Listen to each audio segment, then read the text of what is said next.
มาโต๊ะตีเตะบ้านปะเนี่ย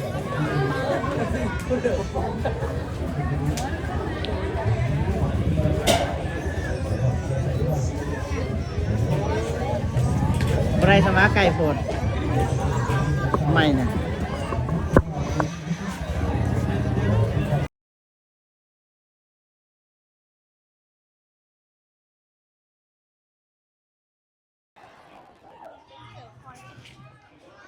ฝากไว้เนี่ยเด้อทำไมไปให้ข้างกัน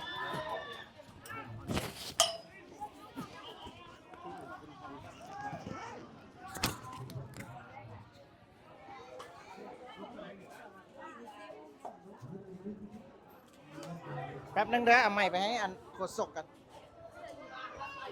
บนเรื่องสมาไก่หมดทำท่าแล้วอีเพิ่มลูกลูกนี่ทางของรบกวนเสียว่าเอาดีๆเอาดีๆเห็นว่า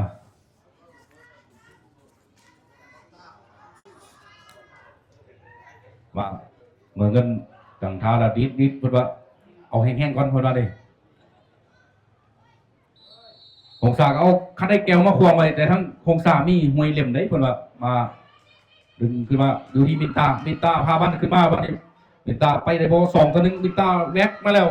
อีกเขาว่านี่คำเฟื่อยังนามินตาลุดมาแล้วนี่คำเฟื่อรอทายอยู่เปิดเงาวันเอาตู้ตรงนี้แห้งเกินไปผู้รักษาประตูออกมาหับบันไปเลยเอาเฟื่อมาเอ้ยพี่นะท่านเอ้ยลื่นทายอยู่พี่เลยมันเอาขึ้นมาไป3ขึ้นเป่าโยนขึ้นมาแล้วนี่มีคนบริพันธ์อันที่มันคือดึงแต่ว่านี่มือเงินยัดบันขึ้นมาได้มีน้ำเพิงแย่ดูนี่บันลุดมาถึงมิตาเสียงไดบอฮัลโหลมิตาวางดึงจังหวะอยู่มิตาถึกเบียดมิตาตอกสนดูนี่สวยงามไรมิตาขึ้นมามิตาตั้งป้อมแสงสวรรค์ต้องแย่ออกโต้มาไปดูนี่บ่อหางกับเลข2มาน้ำเพิงตำนี่แดงกระหล่ำไปนี่จังหวะยังลงไปดูนี่กรรมการเอาลุกขึ้นมา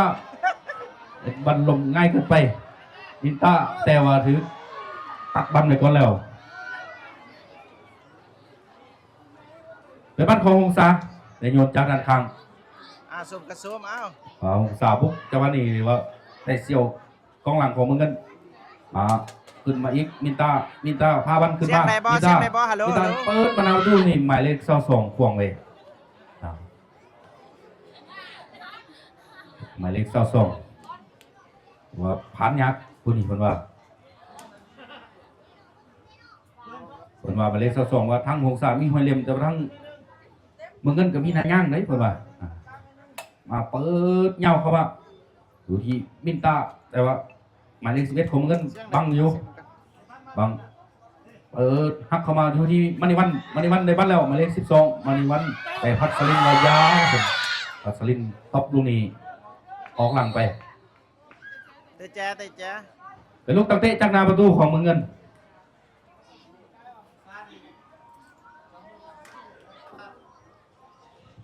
หรือว่าหงษาเนาะภาสนะได้ทางท่านเจ้าเมืองเพิ่นว่าอัดเสียไป5 ล้านกิฟต์เพิ่นว่าเนาะ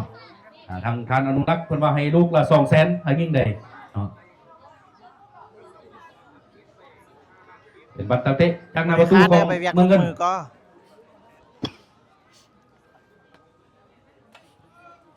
เงินวางเงาขึ้นมาอัศลินเอามือปัดมือแล้วเนี่ยของล่างในวันเรื่องของการเอิญแล้วทีใช้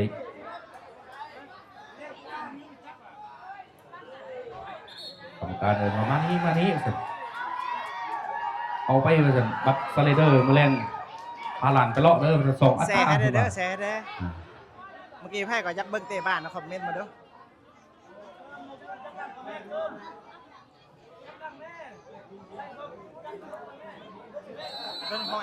หมายเลข22มาแล้ว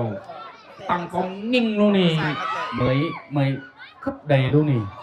สบายก่อนว่าตักคนเลยเมยปล่อยบันจังหวะอยู่ปล่อยวางเงาขึ้นมาลูกนี่บันมาที่ เจ้านี่มันบังเสีย มาริวันแสงสวรรค์ตังโยพัชรินเปิดติดมาริวัน อ้าวเอา มาริ เรื่ วั อน ง ลุก ว่ะ ขึ้นมามาริวันเรียกทึกซิ่งพัชรินมาสอดซอยมาริวันคือหลังมาที่หมายเลขเศร้ามาพัชรินปั๊มลูกนี้หมายเลข13มาซิ่งบอยพันบัดยอดขึ้นมาหมายเลข7ปั๊มขึ้นมาอยู่ที่น้ำพึ่งต้องขยันกว่านี้มาทีแฟนตาเบียดส่งตัวนึงไปบริมาที่เจนนี่มาที่แสงสวรรค์มินตาแต่ว่าแสงสวรรค์ปั๊มกันตรงนี้มีผู้เล่นของมึงก็หล่นลงไป เพชรกอบขึ้นเรือสุดๆเยอะ มีหมายเลข7ของเมืองเงินลงไป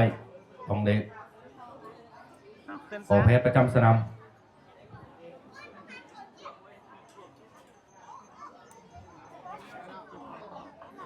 ไอ้จัดไอ้จัดไอ้จัด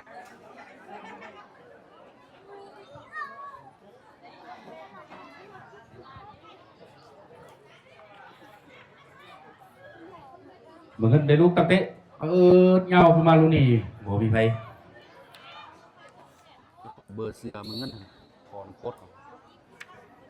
ซุนๆอยู่เด้อเดี๋ยวขึ้นให้แป๊บนึง วัดตั้งเตะจากหนาประตูของหงสา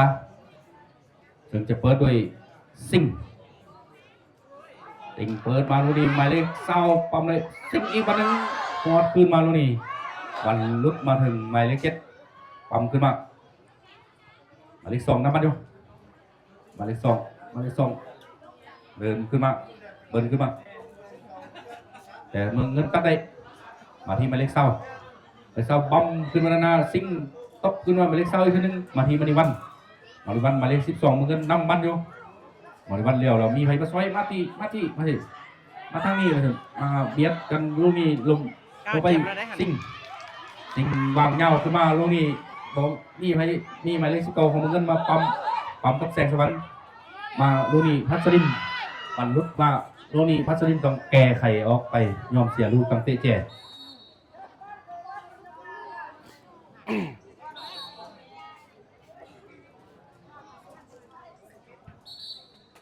กรรมการเริ่มโพส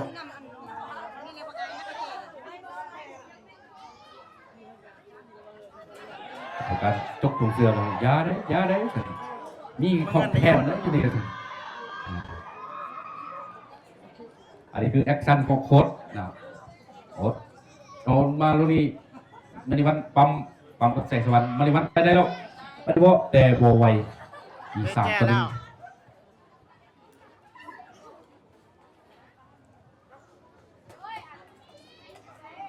เป็นลูกตั้งเตะแจ้ของเมืองเงินจะเปิดลูกตั้งเตะแจ้เข้ามาปั่นมาถึงมิตาเหงาเกินไปลูกนี้เมืองเงินแต่มิตายังว่าปั๊มได้ยุที่ขับเฟือผู้เดียวอยู่นะขับเฟือไปแล้วบ่ขับเฟือไปแล้วหมายเลข12แต่ว่าโบพังหมายเลข22เลข22เนียนปึ๊กเลย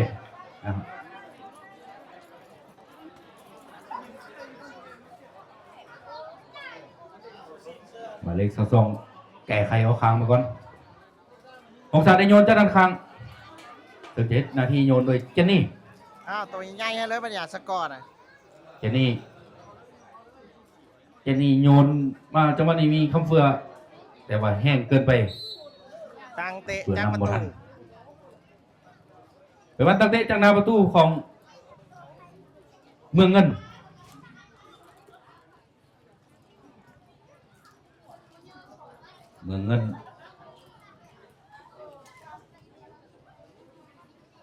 ถือว่าสมศักดิ์ศรีในคู่ซิงในกีฬาเคสหนึ่งเหลือปัจจุบันยังเสมอกันอยู่0-0แต่ละทีมก็คือว่ามีเกมที่ฮัดกุม ของล้างมือเงินเนี่ยเอาเรื่องนะ หรือว่าทางท่าน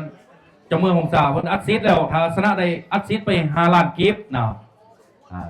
และมีท่านอนุรักษ์สยวงศ์อัดซีดมาลูกละ200,000กีบทางยิ่งใดเนาะแสงสวรรค์ไปเองแสงสวรรค์จีมไปลูกนี้บ่ผ่านหมายเลข2อีกแล้วหมายเลข2เอาขึ้นมาลูกนี้ออกข้างได้โยนจากด้านข้าง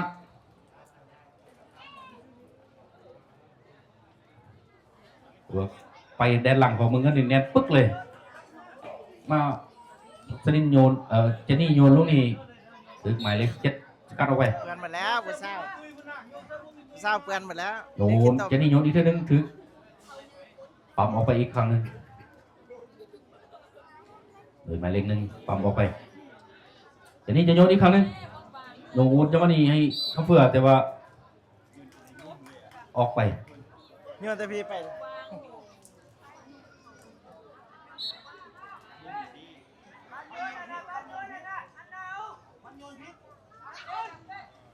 ปันโยนด้านข้างของมือเงินปันลำนาเนาะปันลำนาปันเฝ้าของมือเงินเปิดลูกตั้งเตะในแดนตัวเองปั๊มลูกนี่เขาเพื่อในบ้านเราเขาเพื่อดึงจังหวะแต่ว่าถึงมาเล่นดึงควงไว้มีแสงสวรรค์มาสวยแสงสวรรค์ไปแต่ว่าคือบังลูกนี่หมายเลขเศร้ามาปั๊มออกกลางไปผมสารลูกตั้งเตะเจแจ๊บปะเนี่ย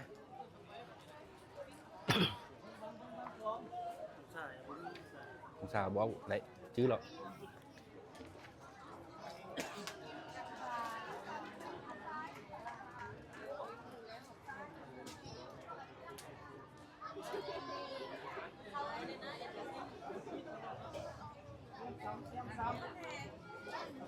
ผมสารลูกตั้ง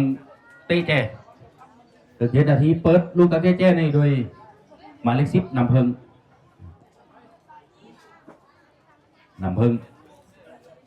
อังปอม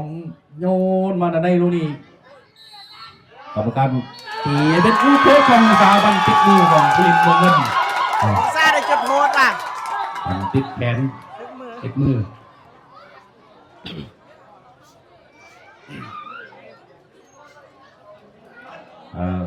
ของสาได้ลูกจุดโทษลูกนี้เบิ่งว่าแม่จะแม่นไผเป็นผู้สังหารลูกโทษลูกนี้เป็นพัสลินหรือเปล่าหรือว่าจะให้มินตาเบิ่งแล้วจะเป็นพัสลินยืนอยู่กับบันแล้วพัสลินว่าคอก้อนลูกนี่มันเลยคอก้อนมันแก้แขนว่านี่2 เข็มมันว่าวันนี้ได้2 เข็มมันว่าวันนี้คอแก้แขนมันว่าหัวหน้าทีมดวลกับขวัญใจหรือว่าอนุภาพยิงลูกนี้เรียบร้อยจะนำไป1-0พัสลินก็เต็มคอเลยมันซุกไปมือของผู้รักษาประตูดูว่าเป็นขวัญใจหรือว่าเป็นอนุภาพหมายเลข1นี่มี2 คน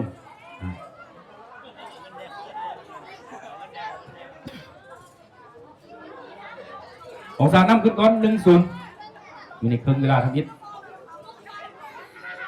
อนุรักษ์เกี่ยมแล้วคนว่ายิงรถคนว่าเอาให้รถ200,000 ลูกนึงคนว่าสังทัดเจ้าเมืองคนว่าอัศนะใด5 ล้านคนว่าอัดซีดมาโอ้กระตุ้นได้ที ผมซ่านำแล้ว1-0เมืองเงินเริ่มอยู่ที่หมายเลข20หัดคำออกขึ้นมาลูกนี่ติดแสงสวรรค์เบียดไปลูกนี้ถือปั๊มมินตามาสวยมินตาหักออกด้านข้างไปลูกนี้มีหมายเลข2มาดึงถือว่าเขามาได้ให้เขาเฟื่อแต่ว่าถือตัดได้ถือตัดเหมือนกันเบิ้ลขึ้นมาลูกนี้ปิงคอนมาได้เบียดขึ้นด้านหน้าลูกนี้หมายเลข2นำบันแล้วนำบันมาจังหวะนี้บังถือบังลงไปกรรมการที่ให้เป็นบันใหม่ของเงินองศาจะมีการปรับเปลี่ยนตัวผลิตซึ่งมีหมายเลข24ก็คือบุญส้ม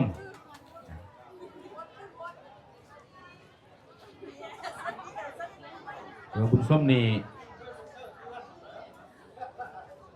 เลข24เปลี่ยนทรงผมไหมเราจะลืมบุญส้มมาโดยเวอร์ชันไหมเพื่อนว่ามาว่านี่หมายเลข27ปิงคอนเบียดบันมาที่หมายเลข20คัดคำเอาขึ้นลงนี่เสียรักลงไปเหมือนกันยังเก็บตกได้มณีวันยืนรอทาอยู่มาทั้งนี้แน่บ้านทั้งหมดมณีวันหมายเลข12มาถือวาดขึ้นมาลงนี่สิ่งดูว่าอย่างไรแกใครขึ้นมาด้านหน้ามาเหมือนกัน มือนกันปาล์มลูกนี้หมายเลข17หมายเลข17นี่บัวลินมาคัดคำเบียดมาลูกนี้กันต้าบอกว่าอย่างไรมาที่เจนนี่นี่ว่างเย้าขึ้นมีคำเฟือแต่ว่า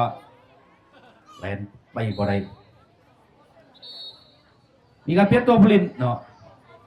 หมายเลข24เปลี่ยนหมายเลข2ออกมาพักนะพอดออกมาหมายเลข22นี่การบัดเจ็บกันมาในสัญญาณเปลี่ยนตัวอยู่สมบุญส้มเข้าไปสมบุญส้มเข้าไปหมายเลข24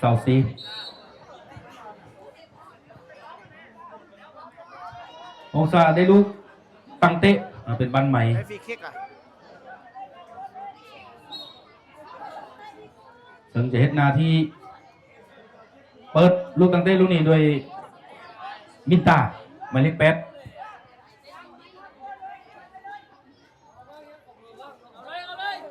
มินตาเปิดด้วยขวาเข้าไปการในสัญญาณเรามินตาวางเงาหน้าประตูลูกนี้มาอีกตั้งเลยครบเลยลูกนี้ออกไปก่อนวันตั้งเตะจากหน้าประตูของเมืองเงินถึงจะเฮ็ดหน้าที่โดย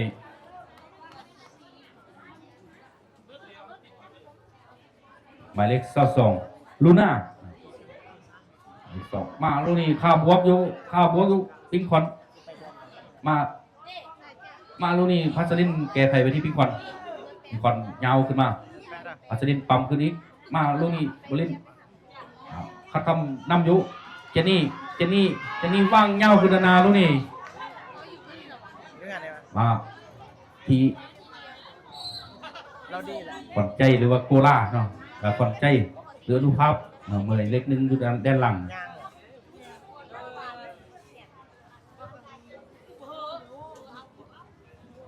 แก่ใครออกไปของซาลูกตั้งเตเจมาแจ็คพี่เลยแม่ ของซาได้โยนจากด้านข้างเข้ามาลูกนี้ถือสกัดออกมาคำเฟือน้ำบันยุคำเฟือดึงจังหวะคำเฟือพลิกจังหวะนี้สวยงามไรดึงเกมไปลูกนี้เจนนี่นำอยู่แต่ว่าเมืองเงินออกมาปั๊มลูกนี้เปิดติดเจนนี่ออกไปลูกตั้งเตะจากหน้าประตูของเมืองเงินขนมจืดซื้อใช่ไหมพยานอ้วนก่อนตีบ้านเมื่อกี้คนเมืองมาก็ไล่ เขามักตีบ้านบันมาที่ไปเจนี่บังอยู่เจนี่ดึงคือหมายเลข19คือน้ำพึ่งเนาะเลข19ให้แบกแม่มาโยนเอาค้างไปองศาได้โยนจากด้านข้างเอาพอดโดยเจนี่โยนมาเลยนี่คำเฟือขึ้นมาในคำเฟือเบิ้งข้างหน้าแล้วยกนี่เสียงน้ำไหลไปทางหน้าประตูแล้วนี่บ่อผ่านผู้หญิงของเมืองเงินในลูกตั้งเตะแจ้เมืองเงินจะเปิดองศาได้ลูกตั้งเตะแจ้เนาะโดยมินตา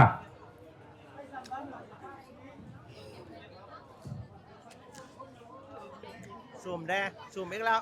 โดยมินตาหมายเลข8นักเลงซูมวะแต่เปิดลูกตั้งเตะแจ้ลูกนี้ยาวมานาประตูลูกนี้มาลุกมาดูที่บุญส้มพิงบุญส้มตั้งยิงไกลหรือว่าบุญส้มปั๊มลูกนี้วันนี้น้ำเพิ่งยิงลูกนี้เข้ามือผู้สาประตูเบาเกินไปมีผู้ลินบาดเจ็บอยู่มีผู้ลินของเมืองเงินบาดเจ็บ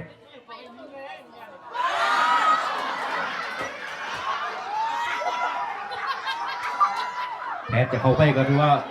ลมไม่นำเนาะมืนสภาพสนามมันมีความมืนเนาะนำขังฝนตกนักวันเที่ยงคืนว่ามีผู้ลินเจ็บนักต้องได้ใส่เป้ต่อไปสวย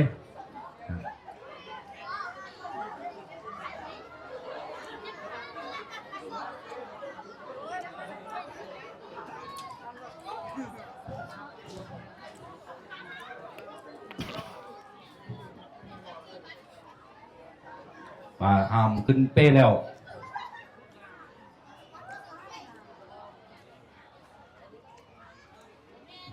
ผู้เล่นเจ็บนักบุงว่าจะลุกขึ้นมาเล่นโตได้เลยบ่เราต้องได้เปลี่ยนเลยบ่เบิ่งเงินเบิ่งแล้วคือจะได้เปลี่ยนเลยเนาะมีหมายเลข18มารอทาแล้วคือจันทอ้อมมารอทาต้องได้ทอดออกเลยเนาะเสือเจ็บนักถึงคันใส่เป้หามออกมาหมูว่าหมายเลขใดเนาะที่ทอดออกที่เจ็บไปนั่น มีคนบาดเจ็บ หมายเลข18เข้าไปจันทอ้อมเข้าไปแทนทอดหมายเลข7เนาะหมายเลข7ที่เจ็บไปก็คือแบนบินแบนบินเจ็บไปเอาจันทอ้อมเข้าไปแทนลูน่าจะเปิดลูกตั้งเตะในแดนของตัวเองลูน่าวางเงาขึ้นมาตรงนี้มีพัสลินปล่อยให้ซิ่งวางเงาขึ้นนะพัดคำบันลงตบตรงนี้พัสลินมาตรงนี้ลงไปอีก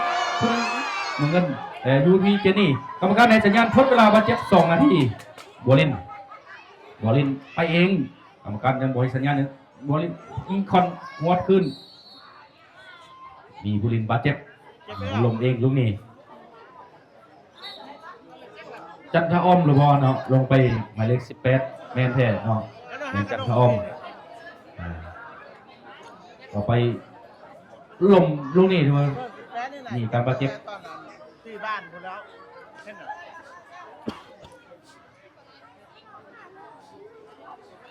เห็นค่าเสียงตั้งแต่ตอนหมายเลข18จันทอ้อมลงไปจักบันจังหวะเดียวลมเลยเนาะจะมีการบาดเจ็บ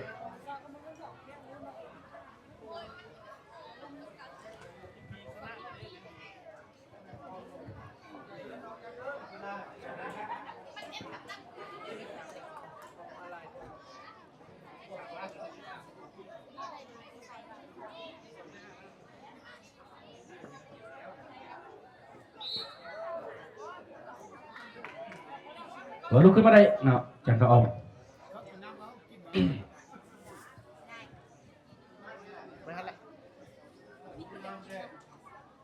จันทอ้อมลุกขึ้นมาซื้อโต๊ะเล่นได้หมายเลข18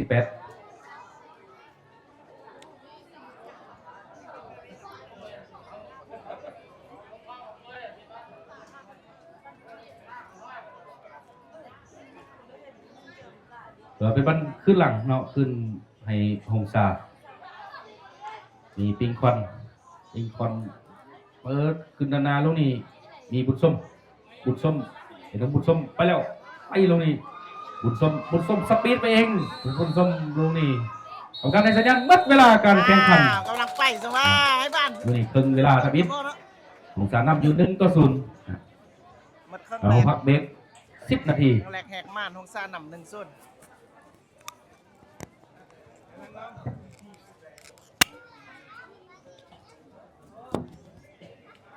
มึงเงินเจ็บไล่คนนะเนี่ย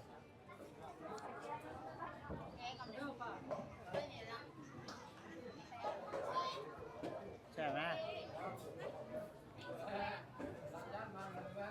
เขาบอกให้สุ่มมึงสร้างมึงเงินได้ครับวันน่ะ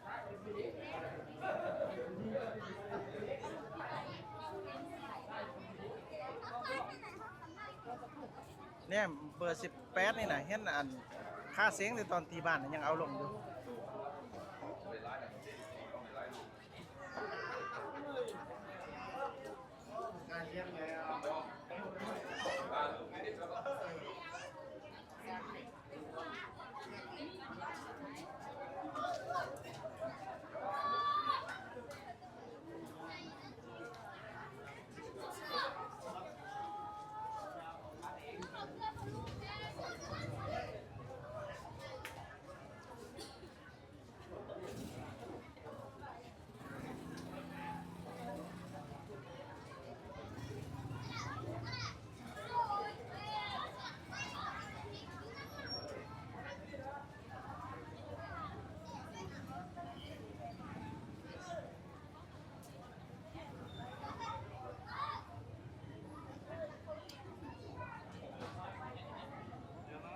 เมืองกองสมกองเสีย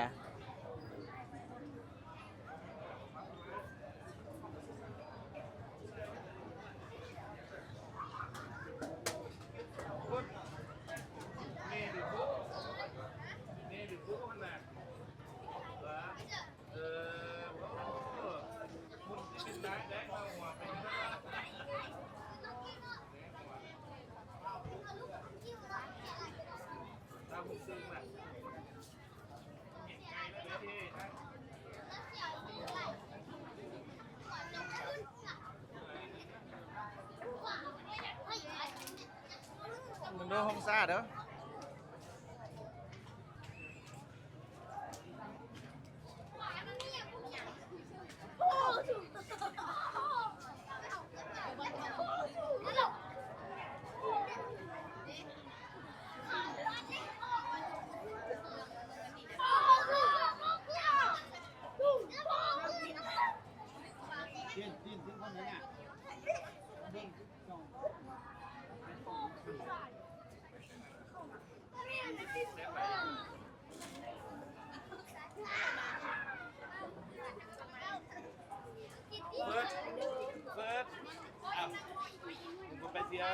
ดีบานห้องซ่าชนะเด้อ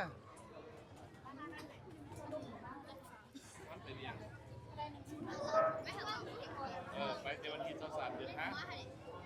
เดือน7เดือน8 แดดซองมาละ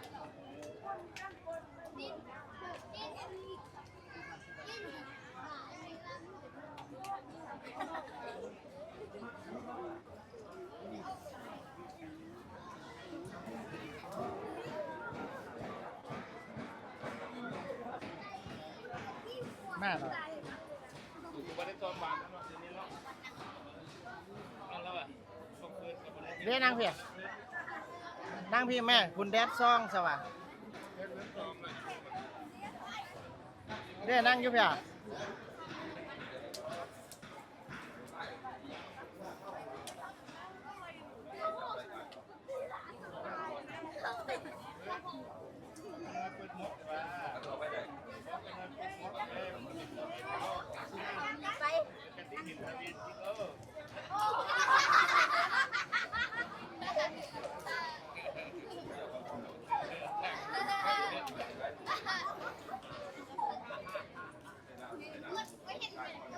ซูมอีกแน่มาเนี่ยเอามาให้มันแล้วซะให้มันสู้แล้วสู้ให้มันได้ใจสู้ซะซูมไปได้ละแป๊บนึงเอาให้มันแล้วซะเอาซูมอีกได้เอาซูมเอาให้มันแล้วซะมีแต่นักเลงซูมเลยเอาดีใจแล้ว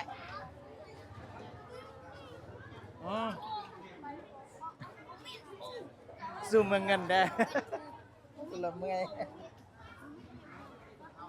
ซูมเงินได้เข้ามานิกไปซื้ออะไรเบียร์น่ะฮะท่านไปซื้อน่ะ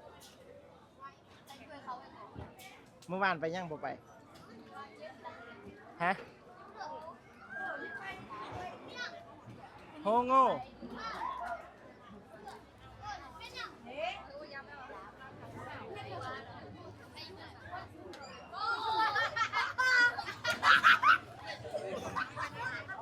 คักๆแล้วนี่แหละมันเลยแม่นมานะ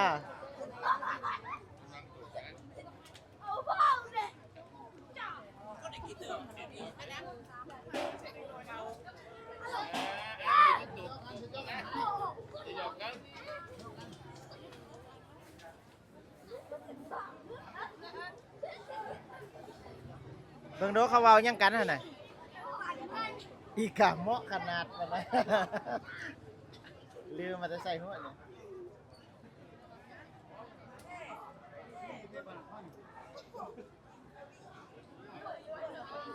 พอทำไปสุ่มเขาไล่เบิ่งกองเสียเด้อผู้สาวกองเสียก็มีนะเขาพายเบิดแล้วนี่บ่เบิ่งเข้ากันน่ะโอ้นี่เบิดแล้ว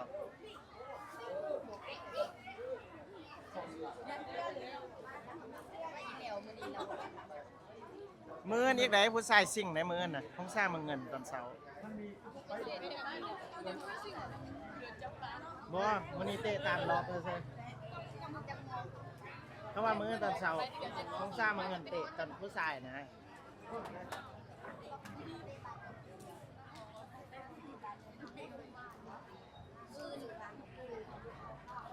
วิวดีคักเว้ยเดินห้องซ่าเนี่ยชมวิวชมวิวชมเศร้าหน่อยนี่สาวเนี่ยเศร้าหน่อยบักหายชมเงินอีกหน่อยสู้นี่กับโบแล้วนะกับเศร้าเงินเนี่ยนะไปบล็อกแฟนเท่ากันไปบล็อกแฟนเท่ากันให้มันแล้วซะ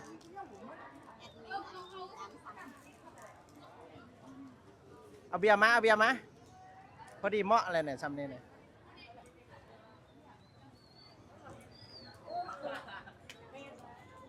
ซื้อเบียร์มาเด้อ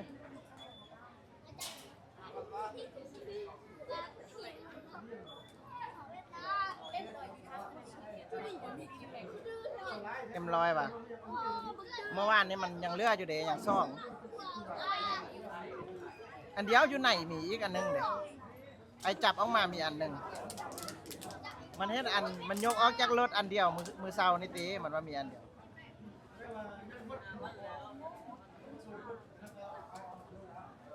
กองเชียร์ตัวตึงเป็นไพ่อีกบัดเนี่ยนี่กองเชียร์วันนี้เป็นไรล่ะตัวตึงก็มีผู้เดียวนี่แหละบัดเนี่ย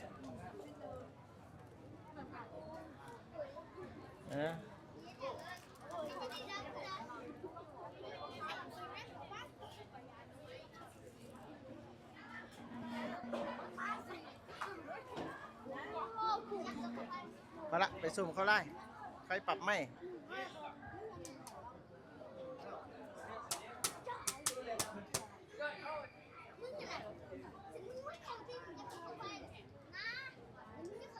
เอ้านี่เหรอเนี่ยสองคนเมื่อกี้นี่เหรอไปยังไง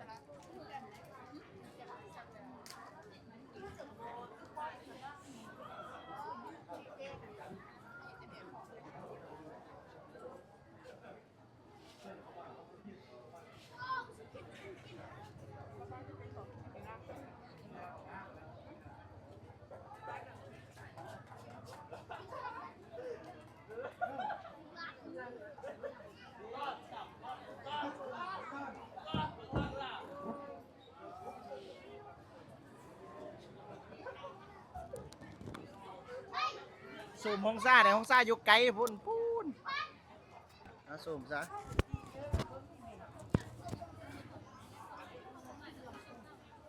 พุ่นห้องซ่า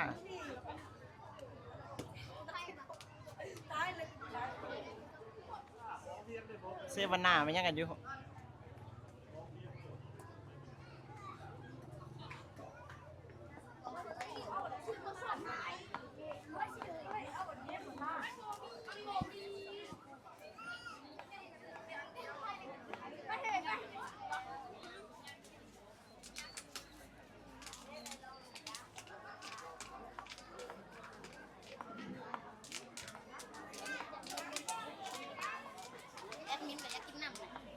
ยากอ่ะยี่ไปซื้อหน่อยตูดมาเพื่อได้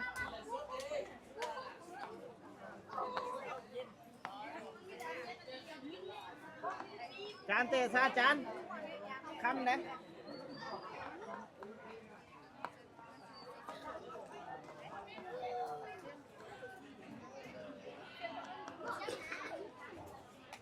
สุ่มเงินคักกว่ามันสุ่มเงินอ่ะ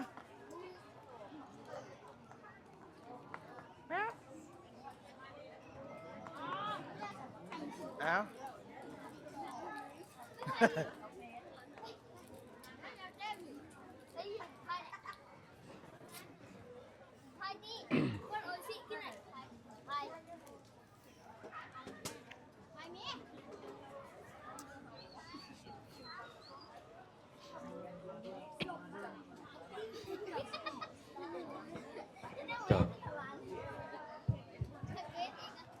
เจ้าเราเสือโต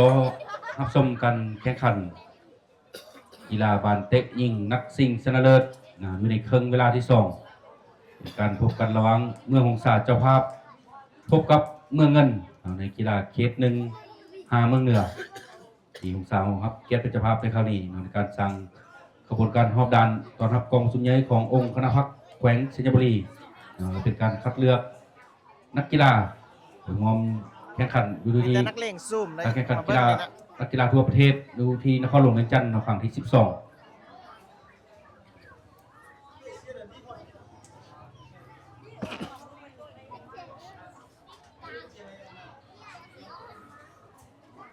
แต่ว่า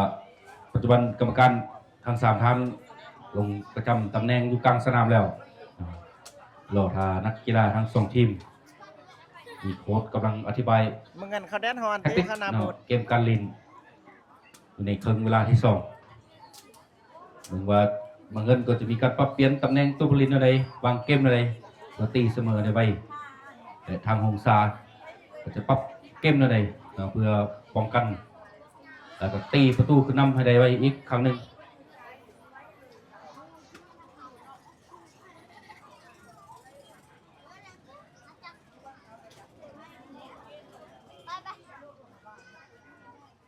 ป้าเอามาบักละ คุ้มค่าในการไปขนาด ปัจจุบันโค้ชกำลังอธิบายแท็กติกการเล่นอยู่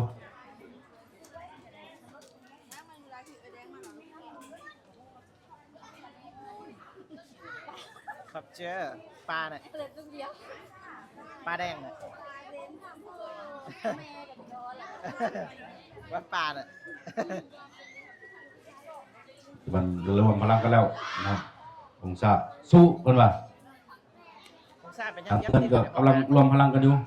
โค้ชอธิบายเกมการเล่นในครึ่งเวลาที่2อยู่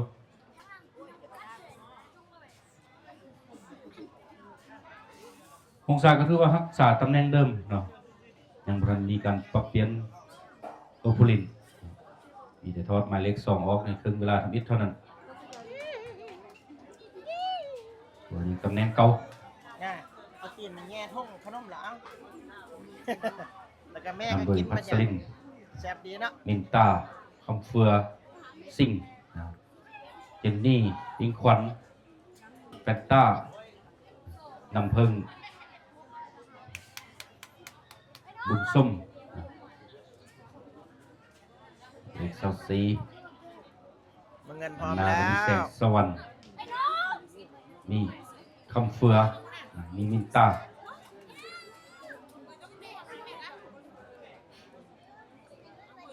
ลูกสาวประตูก็ยังนั้นเมย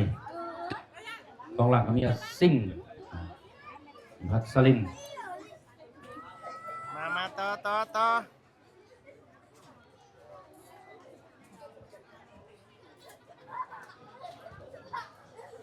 ตัวมันเงินก็ยังเป็นตำแหน่งเดิมนะ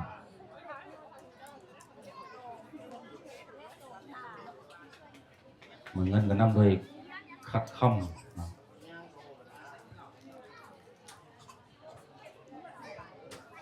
คัดคำมีแบนบินถือว่าเปลี่ยนออกไปแล้วเนาะมีมณีวันมีน้ำเพิ่งมีโกล่ามีคอนใจมีอนุภาพมีลุน่ามีโบลินมีเพลงทอง มึงเงินสู้ๆค่อยไล่ออกจากห้องซ่าล่ะมึงเงินสู้ๆอยู่ มี นี่ เจนยูลินเข้ามาไหมหมายเลข15เขาบอกให้อยู่ห้องซ่าเลยนายยายไปอยู่ใน เป ปั ลี่ยน กเตย ตัวนี้เจนหมายเลข15กรรมการให้สัญญาณเริ่มการแข่งขันมินตาวางเหย้าทันทีลูกนี้มาถึงผู้รักษาประตู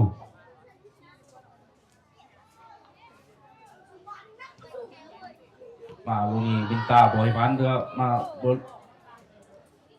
มาที่หมายเลข19น้ำพึ่งเปิดติดน้ำพึ่ง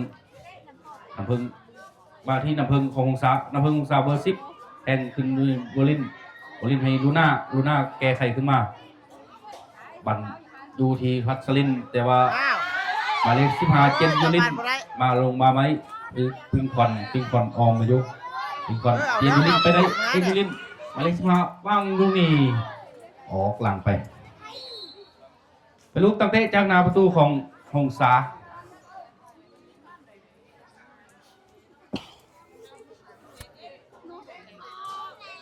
ตัวเจนยูรินนี่ถือว่าไวนะหมายเลข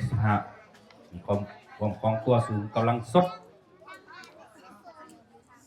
สิ่งจะเปิดลูกตั้งเตะจากหน้าประตูเลข7วางเงาขึ้นมานามีหมายเลข11แสงสวรรค์วันนี้เวียมาลูกนี้ถือน้ำเพิงตัดได้น้ำเพิงเบียดกับน้ำเพิงมาถึงวันนี้มาคัดคำปล่อยลูกนี้มาถึงอัศรินมาบุญส้มถึงเจนยูรินเบียดลูกนี้มาเจนยูรินอีกทีนึงเจนยูรินดึงจะว่าในปิงคอนว่าย้าเป็นว่าเหมือนกันได้โยนโดยมณีวันหมายเลข12แต่บอลินว่าไอชิโยนหมายเลข17บอลินยาวขึ้นด้านหน้ามาลูกนี้คัดคำถึงน้ำเพิงบังแต่ตาแกใครออกมาลูกนี้ ออกไปแล้ว ออกคางไปเป็นวัดจันทร์คางของเมืองเงิน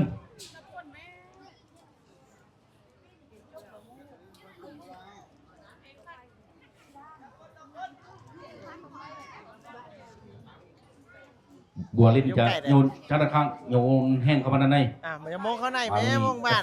เป็นตาแกใครออกมาม องบ้านมองเข้าในให้เข้าเลยมันนี่วันดื้อที่บัวลิ้นเข้ามาด้านในลูกนี่ออกหลังไปบัตรตักเตะจากนาประตูของหงสา FC เบอร์12มึงเงินใช่ป่ะเบอร์12เลย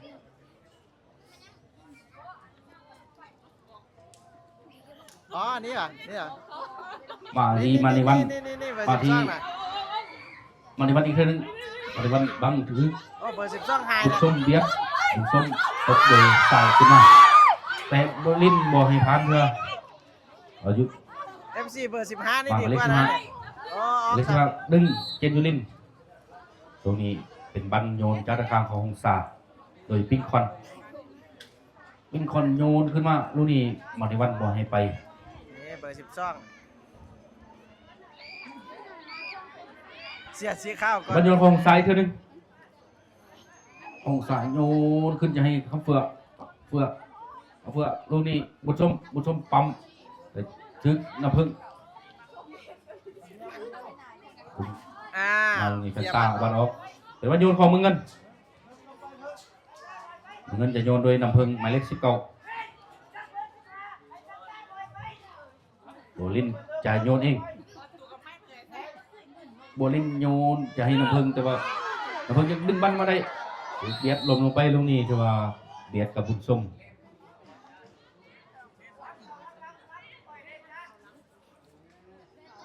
สำคัญ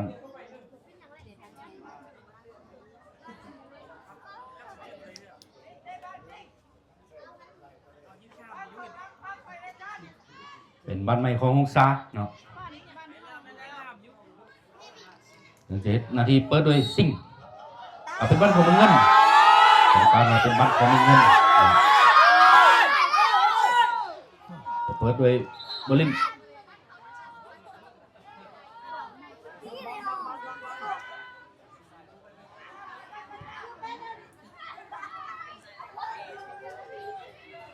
มีกำแพง2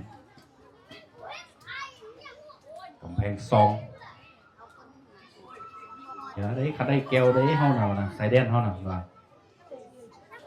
สูงได้ขัดได้แก้วแล้วบัวลินบางไม่มีติ๊กควันติ๊กต้มปั๊มลงนี่ออกเป็นบรรโยนจากด้านข้างของมึงกันอีกครั้งนึง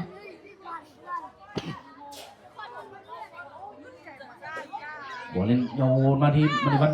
เดี๋ยวคุณส้มตบออกมาก่อนมาที่น้ำพึ่งมณีวันมาที่บัวลินอีกครั้งนึงมาน้ำพึ่งแยกเลยบุญส้มเอามาบังมาเลยบุญส้มทิ้งบังลูกนี่บุญส้มไปได้บ่ปั๊มลูกนี่หรือว่าหรือปั๊มลูกนี่กรรมการมาเอาไปอยู่ว่าปักเรื่องเดือดปักเรื่องไปขี่สไลเดอร์มาแรงกว่า2 อัตราขึ้นมาคนหัวหอนได้บัตรเรื่องปิงควันโยนมาลูกนี่หรือน้ำเพิงตัดได้เจนี่แก้ไขขึ้นมา เจนี่แต่ว่าออกหลังไป บานตังเตะโคตรใส่ในบัดเรื่องเป็นที่เรียบร้อย เป็นบ้านจากหน้าประตูของเมืองเงิน ขอ5โว้ยให้กรรมการ เมืองเงินจะเปิดลูกตั้งเตะจากหน้าประตูโดยลูน่าหมายเลข22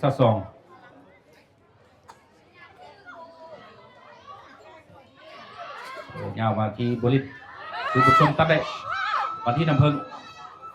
หรือเมืองเงินตัดมาที่น้ำเพิงของเมืองเงินหมายเลข19น้ำเพิงบังขึ้นมาถึงเซนต้าตัดทิ้งควันมาที่มณีวันมาที่บริษมาที่มณีวันอีกครั้งนึงแต่นำแฟนต้าตัดได้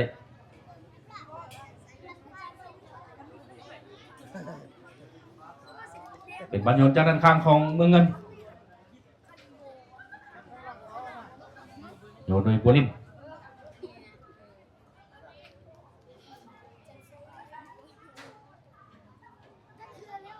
โยนขึ้นไอ้มาดิวันลูนี่แต่ว่าปิงควันนำเพิ่งสปีดขึ้นไปลูนี่ เอาเรื่องว่ะ บัดออกไปแต่บอลโยนจากด้านข้างของเมืองเงินเห็นหน้าที่ด้วยมาดิวันหรือบุญชมบันมาปั๊มลูกนี้น้ำเพิ่งเตะอัดลูกนี้ถือว่ายังเป็นบ้านของเมืองเงินจะโยนจากด้านข้างด้วยน้ำเพิ่งโยนตันให้มาดิวันปีนไปไว้หน้าประตูลูกนี้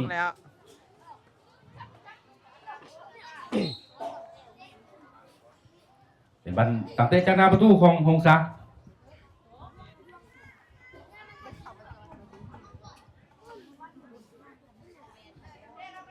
ถึงจะเป็นผู้เปิดนี่เป็นซิงปัดซิงเปิดยาวขึ้นมาทีนี้จะบันเลยดูที่บุญชมตัดมาของซาได้โยนจากด้านข้างโดยปิงคอนวางเงามาตรงนี้คือบริน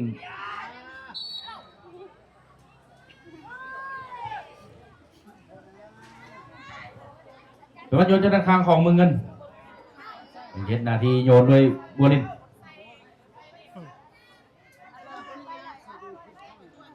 โ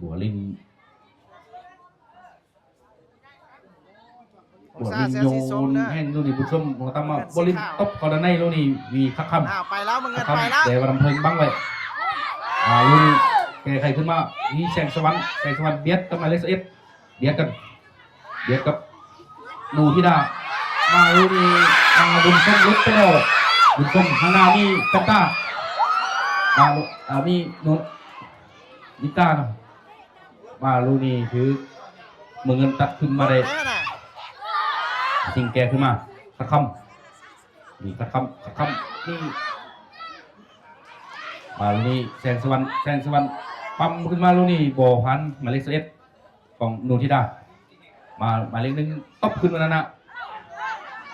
นี่มาเลข18แต่ว่าไปบ่ได้เบิ่งว่ามาเลข18ของเมืองเงินมีอาการบาดเจ็บหรือบ่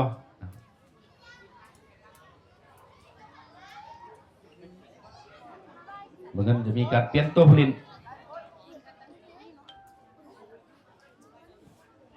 สิ่งยาวขึ้นมาที่ปิงควันมาที่บุญชม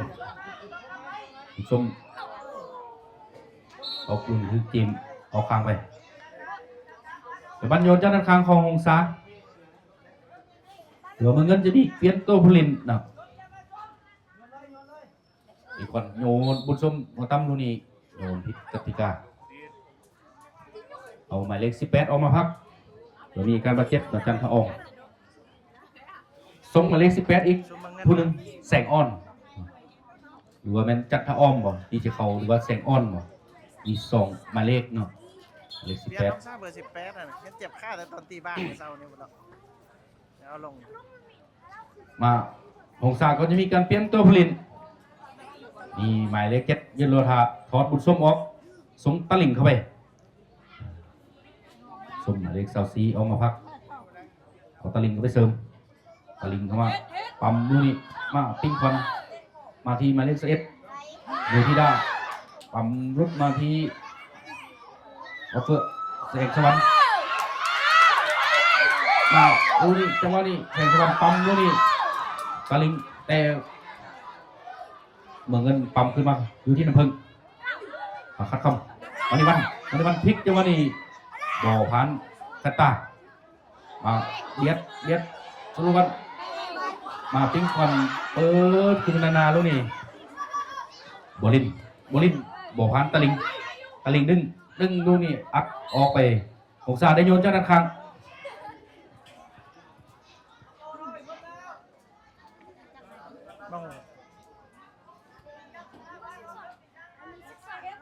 58 นาทีนังนะปิ้งควันจะเอ็นนาทีโยนเจ้าด้านข้างโยนกับมันได้ลูกนี่บอลิน 30อ่ะ บอลิน หากอะไร18 นาที เพิ่งคัดคำอยู่ที่มันวันถือแกไข่เอาคางไปเซนต้ายังโดนเติบอยู่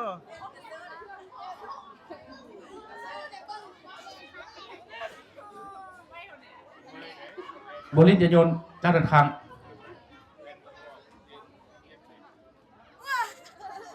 เงินจะเปลี่ยนตัวโบลินแล้วมันวันแลนแซงขึ้นไปเซนต้าหัวต่ำออกมันยังไม่ทันออกเด้อแต่กรรมการจี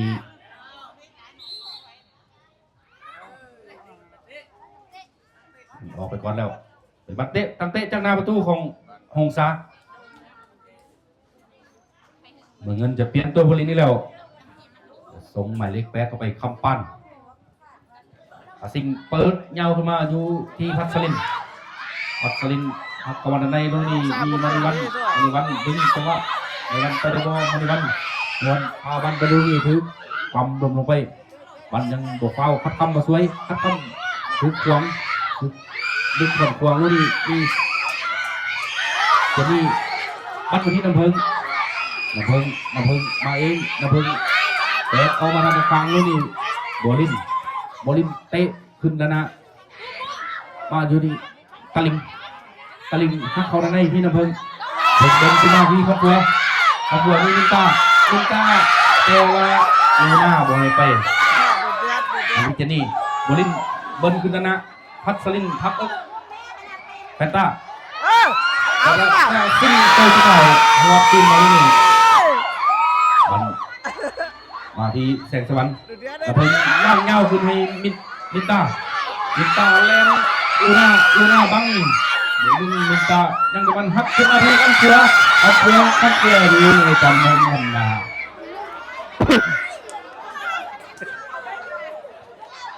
บัง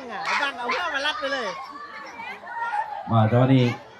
ลำน้ำก่อนแต่ว่ามีผู้ลินของเมืองเงินบาดเจ็บเมืองเงินมีตัวผู้ลินเนาะฮอตหมายเลข17ออกบอลินส่งหมายเลข8เข้าไปคำปั้นบอลินมีการบาดเจ็บหน้ามืดบอลินหายใจบรัมดูบอแอบประจำสนามหายใจบทันเหรอ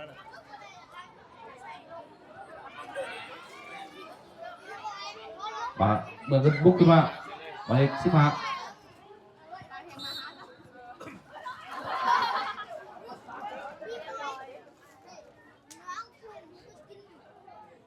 เหมือนกันจะได้ยอดโดยคำปั้นหมายเลข8โจนเข้าไปคือปิงควันตาเดะหมายเลข19น้ำพึ่งหักมาที่มณีวันหักเข้าด้านในลูกนี้บ่พันคำปั้นอีกทีนึงเจนี่มาที่ตะลิงวัดขึ้นมาที่คำเฟือปุ๊บเดี๋ยวมานี่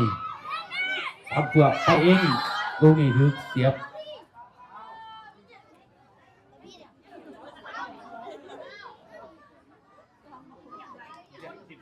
การทีให้เป็นบ้านใหม่ของหงสา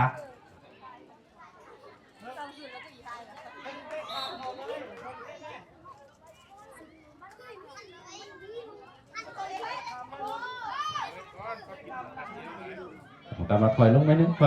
นะ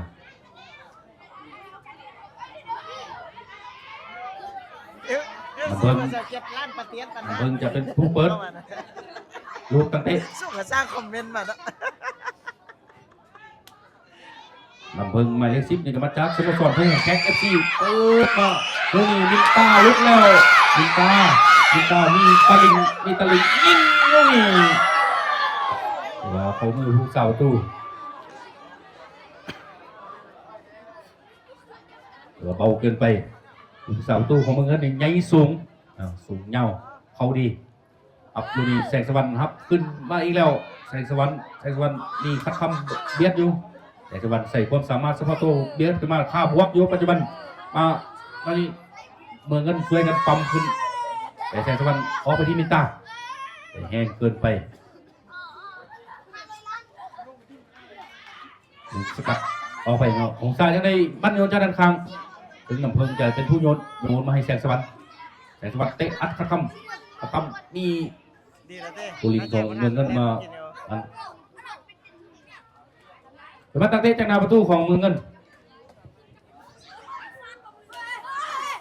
เซิร์ชเดออยากได้เมียเมืองเงินจะเปิดลูกตั้งเตะจากหน้าประตูโดยลูน่ามาเลเซีย2สู้กับมาเมียอยู่นี้เหรอวะ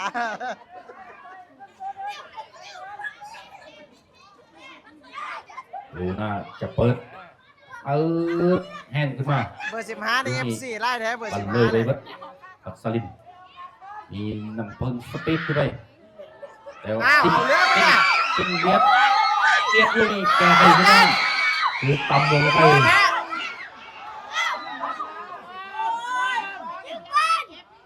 การว่านอกกอล์ฟนอกกอล์ฟ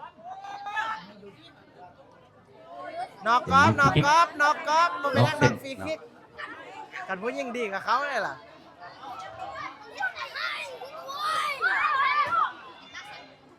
เหมือนเงินในลูกฟรีคิกนะกอล์ฟเคสเนาะฝั่งหัวกะโหลกกันเขากัน1-1กับม้วนแล้ววะกับม้วนนี่เลยครูซิ่งเนอะ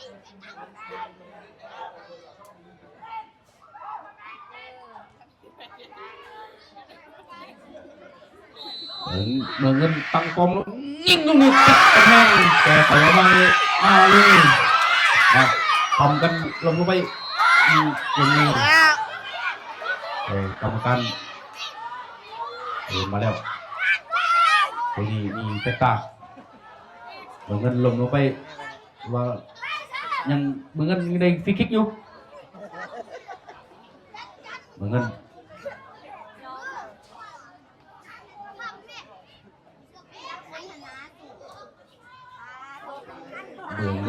จะได้ลูกฟรีคิกซื้อประตูเลยแล้วเนี่ยหรือว่าอยู่กลางสนามเลยกลางประตูเลยปัจจุบันเนี่ยเมืองแล้วคือจะเป็นลูน่ามีลูน่ามีมันนีวันเมืองเลยจะเป็นลูน่าหรือว่าเอาความแห้งความเยอะมายิง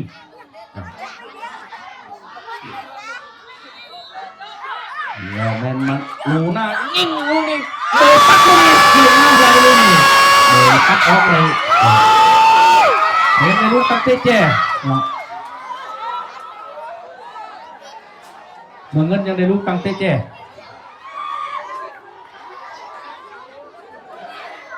เมย์โซ่ซุปเปอร์เซฟลูกนี้มันสวยต่อลมหายใจองศาไปได้ว่ากองซุปกองเสียเนี่ยว่าใจต้อมแล้วเมย์ยังเป็นฮีโร่เซฟเลยมาเมืองเงินจะได้ลูกตั้งเตะแจ่ผมว่าจะลิงซันหรือว่าเปิดเงาเองเลยลูกนี้มาที่ตะลิงเงาขึ้นมาเงาที่มินตาพาบันมาเองพามาเองมินตาพามาเองแต่ไม่มีตัวเต้นเยอะมินตาดึงจังหวะตัวเต้นลูกมินตาเขาในมีตะลิงแต่ตะลิงมีดวงนั้นมีแสงสวรรค์แต่ดึงวันนี้วันดึงบันคือได้นำเพลิงมาปั๊มลูกนี้แฟนตามาสวยวันที่เจนี่ปิ้งควันวันยังคาใจเยอะอยู่เป็นบรรยากาศด้านข้างของเมืองเงินหรือว่าเมืองเงินคือบุกนักปัจจุบันนี่ FC กองเสียเลยกองเสียดูเดือดนะสวยคำปันโยนไปลูกนี้มีปิ้งควันมีน้ำเพลิงแก้ไขออกข้างไปเมืองเงินจะโยนจากด้านข้างอีกทีนึง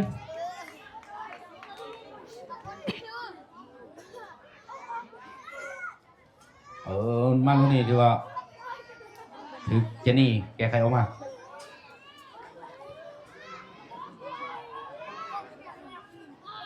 โน่แต่นมันยัง มาลูกนี่ตาลิงไปปั๊มมาหนับพึงของมึงกันเปิดอยู่นี่เดี๋ยวมาตักเตะจากหน้าประตูของหงสา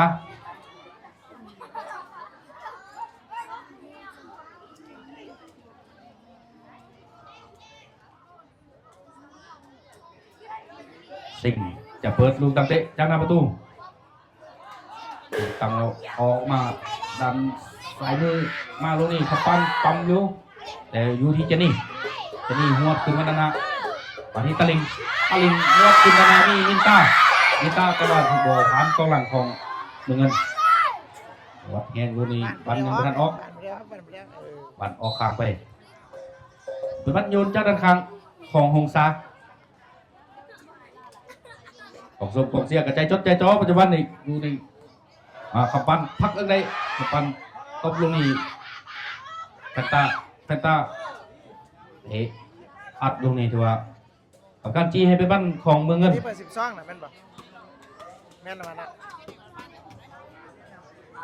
มาที่ขับปั้นจะเป็นผู้โยนโน้ลูกนี่ผมสาปั๊มขึ้นมาเมืองเงินนี่มันนี่วันปั๊มลงนี่ลงไปมาที่ขับเปลือกแต่เมืองเงินงวดเงาขึ้นไปลูกนี้ทักซิ่งปั๊มขึ้นมาที่คำเปลือกนิดขึ้นมานี่มินตาทีเดียวนี่ดูหน้าทุกมินตาหักลบไปแล้วมินตาไปเองไปเล่นไปมินตาอินลูกนี้เลยดูเก่าตัวมาผมมาลูกนี้เสียงสะบันลูกนี้ทุกเก่าตู้ทุกบันไปแล้วถือว่าอีตายิงยังเบ้ากันไปแต่มันบันเข่าคอแล้วนี่ถือว่าบุญเหลือถูกสาวทูวางเง่าขึ้นมาออกทางไปองศาได้โยนจัดด้านข้างเป็นผู้ใดนี่น่ะจิแคปไปกันโยนเบิ่งไว้เด้อนี่น่ะหาหงซ่าแซมซีแลนด์ออฟเดินหาลอกนี่ปักหมุดไปแล้วอำเภอสอนอยู่อำเภอว่างเงาขึ้นมาแล้วนะดูหน้าวัดขึ้นมาที่นี่มันวันคอยยุนี่ขับปั้นอยู่แลนด์ออมเดินกีฬาหารอบเด้อเจนดูหน้าปั๊มตรงนี้มีบุรินของเมืองเงินบาดเจ็บลงเองเขาเตะขาด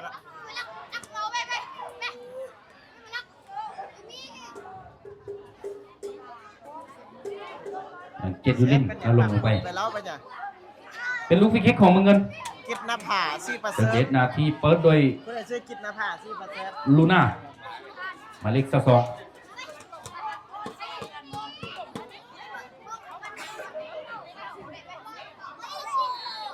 ลูน่าหมายเลข2ตั้งป้อม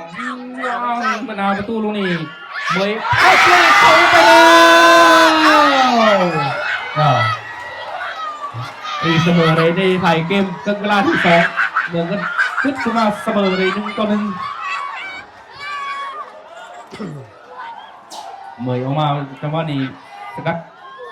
พิธาบัลลนเข้าประตูไปเสียงเงินเดือดไอ้ใส่เมืองกันมีแห้งฮึดฟูขึ้นมาสร้างความกดดันให้องศา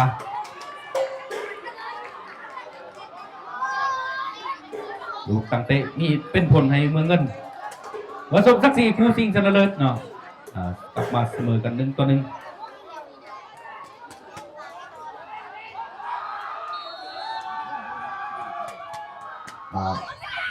มินตาไปเองมินตาแต่ว่านี่เพื่อติดผลิตของเงินแก่ใครขึ้นมาจะรู้ว่าลูนี่เจนนี่ทึกมาเลยที่หาพักไปเจนดูลินถือปีควันอยู่ที่คัดคำออกไปที่น้ำเพลินแต่ว่าถือพัสลินแก่ใครขึ้นมาต่อเวลากันยิงปัดอยู่ที่ทันเสมอกันวันนี้มาขับปั้นปิ้งควันเปิดขึ้นมา อยู่ที่น้ำพึ่งอัดลูกนี้บ่อพันยุดตะลิงขึ้นมาตะลิงปั๊มลูกนี้บันออกทางไปเป็นบ้านยนต์เจ้าทางของเมืองเงิน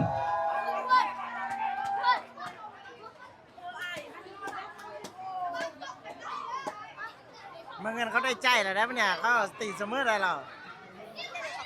สนใจวางเงาขึ้นมาแล้วนะติ๊กขอดตบขึ้นมาลูกนี้วันไกลเงินมาเลข10ปั๊มอยู่ถิงทองว่าจะเอาลูน่าบังแสงสวรรค์ลูน่าแกไข่ออกทางไปเตะพักแง่ง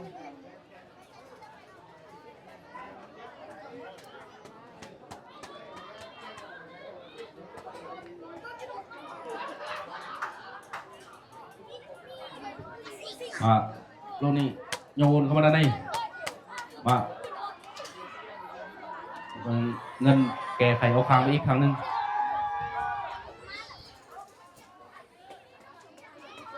แล้วเสมอกัน1-1เขาบอกต้องเวลายิงจุดโทษเลยที่ โอ้จนครั้งนี่แสงสวรรค์ดึงหักเข้ามาในโลนี่นี่เข้าใจแก้ไขเอาครั้งอีกครั้งนึงของสารจะโยนจนครั้งอีกทีนึง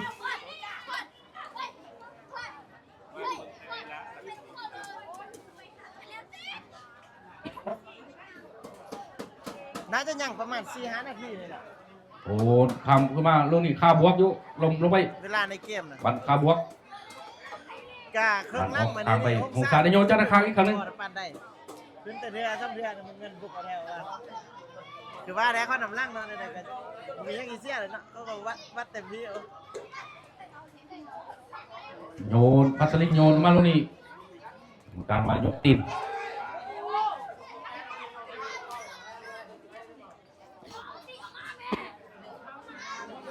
เดี๋ยวนี้ผู้เล่นของสาเจ็บอยู่ของแพทย์ประจำสนามมีผู้เล่นของสาเบิ้งแล้วแม่นแสงสวรรค์หรือบ่เป็นหมายเลข11หรือบ่หมายเลข11ลุกขึ้นแล้วต้องนั่งลงลุกขึ้นบนทันใดหมายเลข11เบอร์10มึงเงินการบาดเจ็บเข้าไปโรงพยาบาล